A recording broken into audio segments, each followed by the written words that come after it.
How sad. Hindi naman ako galit sa'yo sa personal na reason.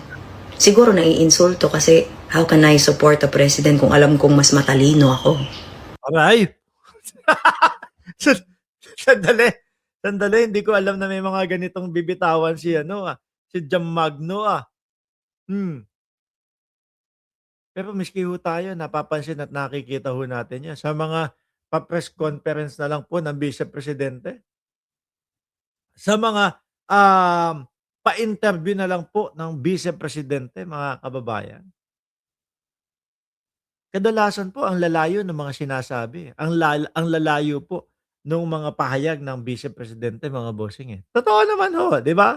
Oh, kung pakikinggan mo si Jam Magno at ang Vice Presidente, ay talaga namang mapapasabi ka, totoo naman ang sinasabi ni Jam Magno na mas matalino siya sa Vice Presidente.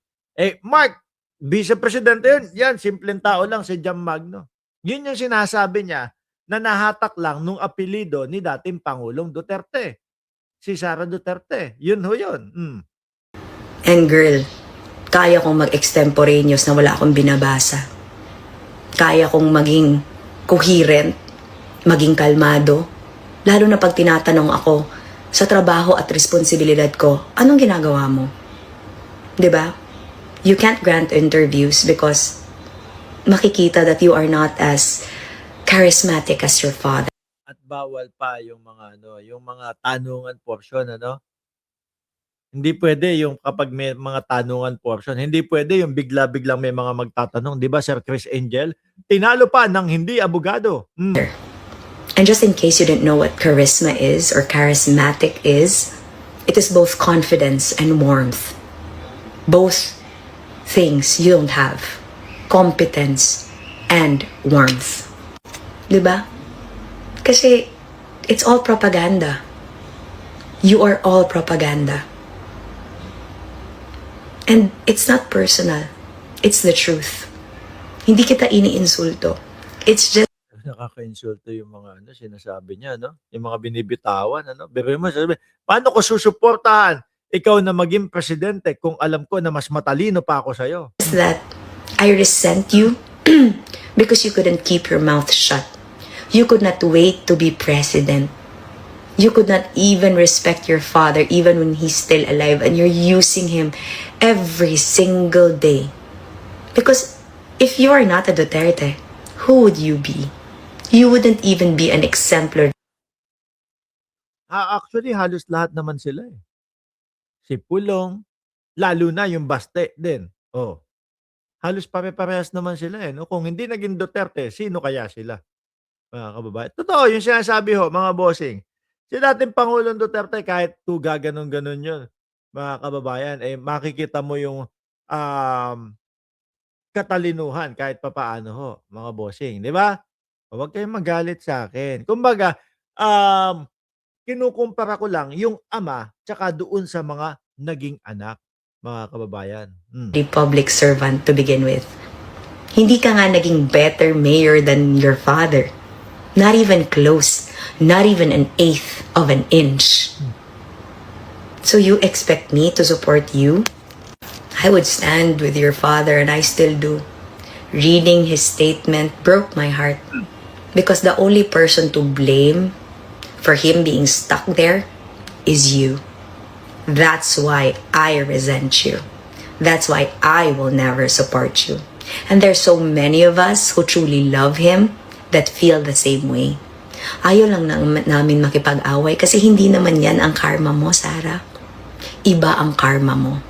Because if there is one thing I know about your father, makagaba to. Yun. Sandali. Ano yun? Bakagaba? Tatagalugin ba ni Jam yun? Hindi ko alam. Hindi ko maintindihan yun. Bakagaba. And karma, she waits. If you're so confident that you're gonna win as president, good for you. Keep that. But remember, 2 years is still a long time. You can't keep on bullying congressmen to think that, they're gonna follow your lead. You can test it. You can see it. But let me Jocelyn Para, makagaba is karma, Boss Mark. Oh, salamat, salamat. Ngayon, Bisaya yung word na yon, makagaba is karma. Tsaka yun, totoo yung sinasabi um, ni Jam Magno, yung mga congressman. Kasi 'di ba iniisa-isa nila yan. Nung panahon ho ng eleksyon, ano ginawa niya? Talagang yung mga nandoon sa Quadcom, inisa-isa niya ng vice presidente. Talagang pinuntahan o yung lugar ni Benny Abante, ano yung ginawa niya? Pamumulitika na inilagay yung picture ni Benny Abante ng nakadila. Sabi ko, ibang klase naman mamumulitika 'to. Gano'n. Tapos pinuntahan din niya. Oh, yung kay Joel Chua, mga kababayan, 'di ba? Pero mga ayun, congressman pa din, pinuntahan niya din si Luistro. Do'n nga nagpakalat na sinasabi, may utang daw ang mga Luistro sa kanya. Tapos sabi ko, antayin ko nga yung sagot ng Vice Presidente. Kasi sumagot si Congresswoman Luistro, si Beatrix Luistro. Wala namang naging sagot 'to, mga kababayan. Mind you, you are not your father. You are not magical. You are not mythical. All you are is a calculated move. Baliko na ako. You are not cotton. You're rayon. You snag when you hit a nail. You can't even explain why you truly want to be president. You Ako alam ko, gustong maghigante.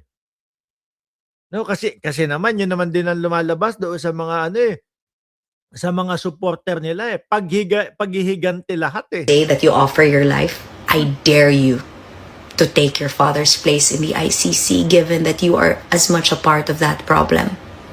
Why don't you do what you said that you would do and offer your life?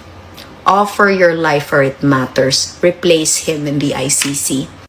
Bring Bato with you. Sama mo na si Bongo. Bring all of those who are truly responsible for the deaths that were not supposed to be, for the war on drugs. Replace him there and bring him home. Because if anything, baliko na ako, you're the reason he's still there. You are the reason. You need to be held accountable for that too. Bibigat na mga sinabi ni Jam Magno. Hindi ko na kailangan mag-reaction talaga dito. Mag-react no? Ay, hayaan na lang natin tuloy-tuloy magsalita Diba? Because that's the difference between you and your father. Your father would always stand by his people, and that's why he's in the ICC. You use people, even him. That saying that you want to be president, you don't want to be president to serve. You want to be president just because you feel entitled to the presidency, even if you do not have an ounce of capability in your body, no matter how big it is.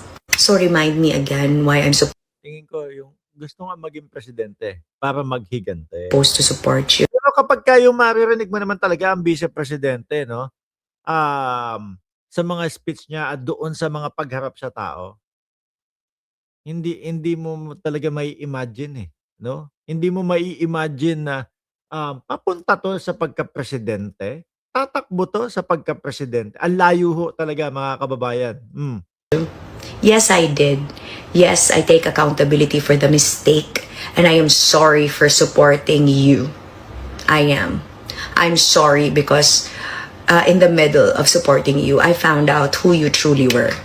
And I realized that I was not going to be held back by that mistake, and instead show people that I can make a decision and I can change my mind. And yan. Putulin na ho natin dyan, mga kababayan. At dahil nga po nabanggit nito pong si Jam Magno, mga Boss Chief Amo, sir, yung patungkol doon sa mga pagbuli ng mga congressman, etc., etc.,